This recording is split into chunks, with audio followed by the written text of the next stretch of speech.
ஓம் முருகா சரணம், கந்தா சரணம், கடம்பா சரணம், கதிர்வேலா சரணம். என் செல்ல பிள்ளையே, இன்று இரவுக்குள் ஓர் அற்புதம் நடக்கும். இந்த முருகப்பெருமானை நம்பினால் கேள், நிச்சயமாக நடக்கும் என் செல்லவே. உனது வாழ்க்கையில் தினமும் எத்தனையோ தவறுகளை செய்கிறாய். அவ்வாறு நீ தெரியாமல் செய்துவிடும் சில தவறுகள் எப்படி சரி செய்வது என்றாவது நீ யோசித்திருக்கிறாயா என் செல்ல பிள்ளையே? நாம் செய்த தவறை சரி செய்ய அதைவிட பெரிய நன்மையை செய்துவிட வேண்டும். இதை சரியாக புரிந்து கொள்ள உனக்கு பல அனுபவம் தேவை என் செல்லவே. அதைத்தான் பக்குவப்பட உனக்கு பல நிகழ்வுகளை நடத்தி காண்பித்தேன். அதே நேரத்தில் வாழ்வு வளம் பெற, கிடைத்த வாழ்க்கையை சுவைபட வாழ்வதும் பிறருக்கு இயன்றவரை உதவி செய்வதும் சிறந்ததல்லவா? வாழ்வை சிக்கலாக்கிக் கொள்ளாமல் சுவாரஸ்யமாக எடுத்துச் செல்ல முயற்சித்தால் நிச்சயமாக உன் வாழ்க்கையில் நீ ஜெயித்து விடலாம். ஏனென்றால் வாழ்க்கை மிகவும் அழகானது. வாழ்க்கை என்பது மிகவும் அழகானது. வாழ்வில் எதுவுமே நிரந்தரமில்லை. இருப்பதை கொண்டு நிறைவாக மன உறுதியுடனும் மகிழ்ச்சியுடனும் இருப்பதே சிறந்ததல்லவா? அதே நேரத்தில் உனது வாழ்க்கை வளம் பெற நல்லதொரு சிந்தனை தேவை என் செல்லவே. நல்லதொரு சூழ்நிலையும் தேவை. ஏனென்றால் அப்படி இருக்கும் பட்சத்தில் தான் எண்ணம் போல் வாழ்க்கை அமையும். புரிகிறதா? உனது வாழ்க்கை சிறப்பாக அமைய திறமை மட்டும் இருந்தால் போதாது, நல்ல சிந்தனையும் நல்ல எண்ணங்களும் தேவை. ஆகவே வாழ்க்கையில் செழிப்பும் வளமும் பெற முதலில் தெளிவான இலக்குகளை அமைத்து கொள்ள வேண்டும். புரிகிறதா? அதனை குறுகிய கால மற்றும் நீண்ட கால இலக்குகளாக பிரித்து செயல்படுவது அவசியம். எந்த ஒரு இலக்குகளையும் நீ தெளிவாக புரிந்து கொள்ள வேண்டும். முதலில் எதை செய்ய வேண்டும், அடுத்து எதை செய்ய வேண்டும் என்று முதலில் தெளிவான சிந்தனையில் இருக்க வேண்டும். முதலில் நீ எடுத்தவுடன் இலகுவான ஒரு இலக்கை நோக்கி சென்றால் அது உனக்கு சாத்தியப்படாது. முதலில் கடினமான இலக்கை நோக்கி செல்ல கற்றுக்கொள்ள வேண்டும். அப்பொழுதுதான் நீ அதில் கிடைக்கும் பாடத்தை நீ அனுபவமாக அடுத்த இலக்கில் நீ இலகுவாக அதை சரி செய்ய முடியும். புரிகிறதா? ஆகவே குறுகிய கால மற்றும் நீண்ட கால இலக்குகளாக பிரித்து செயல்படுவது அவசியம். வலுவான உறவுகளையும் சிறப்பான தகவல் தொடர்புகளையும் அமைத்துக் கொள்வதுடன் மன அழுத்தமின்றி தேவையற்ற மன சிக்கலின்றி இருக்க தியானம் போன்ற மன அழுத்த மேலாண்மை நுட்பங்களை பயிற்சி பெறுவது உடல் ஆரோக்கியத்தை மேம்படுத்த அவசியமாக இருக்கும் என்றெல்லாமே. அதே நேரத்தில் உடல் நலத்தையும் உள்ள நலத்தையும் பேணி காப்பது வாழ்க்கையில் வளம் பெற மிகவும் இன்றியமையாதது. நான் சொல்வது புரிகிறதா? அதே நேரத்தில் பெரும்பாலும் வெற்றி என்பது செல்வம், அந்தஸ்து அல்லது அங்கீகாரம் போன்ற அளவீடுகளால் வரையறுக்கப்படுகிறது. தனிநபர்கள் தங்கள் தனிப்பட்ட மதிப்புகள் அல்லது உணர்ச்சிகளை கருத்தில் கொள்ளாமல் இந்த வகையான இலக்குகளை தொடரும் போதுதான் அவர்கள் பெரிய வெற்றியை அடைகிறார்கள். ஆனால் மன திருப்தி அடைவதில்லை. ஆகவே பலரும் தங்கள் வெற்றியை பிறர் அங்கீகரிக்க வேண்டும், பாராட்ட வேண்டும், அப்போதுதான் தனக்கு மகிழ்ச்சி கிடைக்கும் என்று தவறாக நினைக்கிறார்கள். அது கிடைக்காத போதுதான் ஏமாற்றத்துக்கு ஆளாகிறார்கள். புரிகிறதா என் செல்லவே? பல விருதுகள் வாங்கி குவித்தாலும் பிறர் பாராட்டவிட்டால் அவரது மனதில் ஒரு வெறுமை உணர்வு இருக்கும்.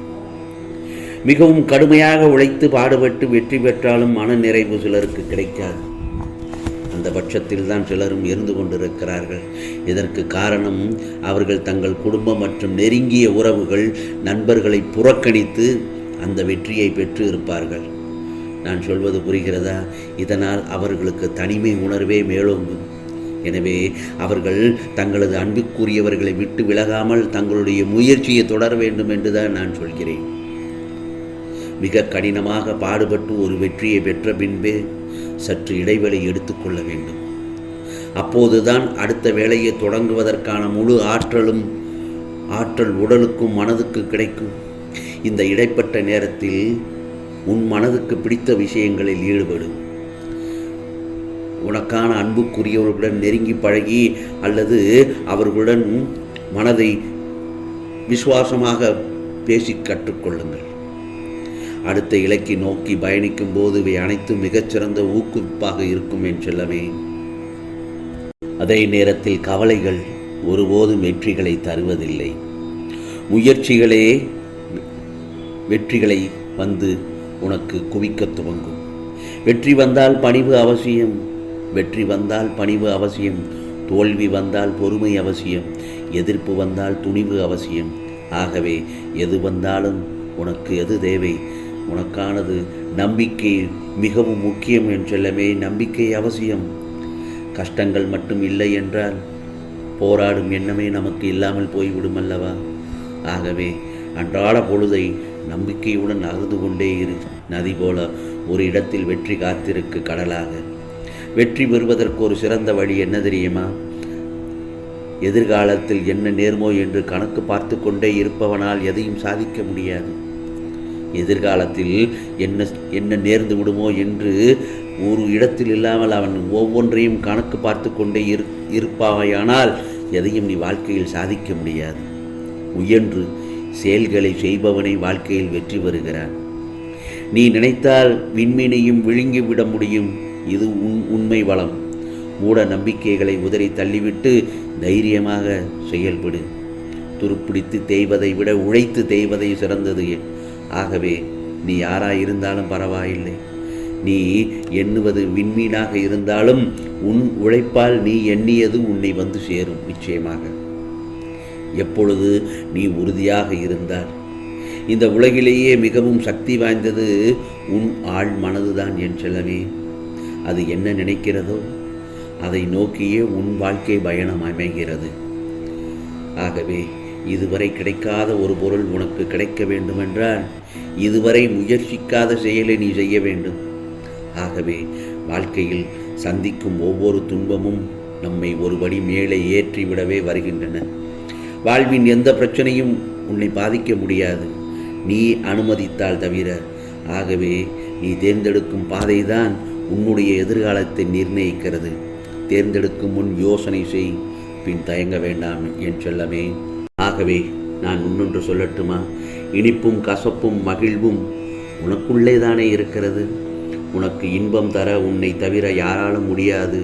விதைத்து கொண்டே இரு. உழைத்தால் மரம், இல்லையேல் உரம். முடங்கி கிடந்தால் சிலையும் சிறை பிடிக்கும். எழுந்து நட என் செல்லவே. எரிமலையும் வழி கொடுக்கும். உன் கனவுகள் பின்தொடராதே, துரத்தி செல். ஆகவே வெற்றியாளர்கள் அசாதாரண விஷயங்களை செய்பவர்கள் அல்ல. சாதாரண விஷயங்களை கூட அசாதாரணமாக செய்து விடுவார்கள். வாழ்க்கையில் நீ தவறே செய்ததில்லை என்றால் நீ செல்லும் வழி தவறானதாகத்தான் இருக்கும். ஒவ்வொரு நாளும் உனக்கு இரண்டாவது வாய்ப்பு தான் கிடைக்கும் நிச்சயமாக.